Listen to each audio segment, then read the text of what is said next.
హైదరాబాద్ మహానగరాన్ని ఒక విశ్వనగరంగా తీర్చిదిద్దాలనే ఉద్దేశంతో చిన్న పండుగ వచ్చినా మా మంత్రులు ఆనాడు స్వయంగా కూర్చొని దగ్గర కూర్చొని అటు అధికారులు రెవెన్యూ కావచ్చు, మున్సిపల్ కావచ్చు, పోలీస్ కావచ్చు సమన్వయం చేసి శ్రీనివాస్ యాదవ్ గారు, మహమూద్ అలీ గారు, సబిత గారు, మా గౌరవ శాసనసభ్యులు దగ్గర ఉండి చూసుకునేది.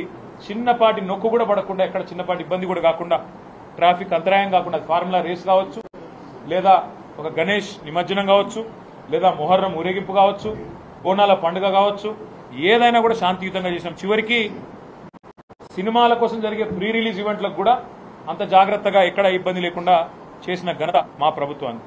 కానీ ఈరోజు ఏం జరుగుతూ ఉంది హైదరాబాద్లో మీరే చూడండి. నిన్న పాపం జూనియర్ ఎన్టీఆర్ గారి సినిమా ఆయన ఇక్కడ రిలీజ్ ఫంక్షన్ పెట్టుకుంటే దాన్ని కూడా కనీసం నిర్వహించలేని అసమర్థత, గంట్లాంటి పరిస్థితిలోకి ఇలా ఈ నగరం వెళ్ళిపోయింది.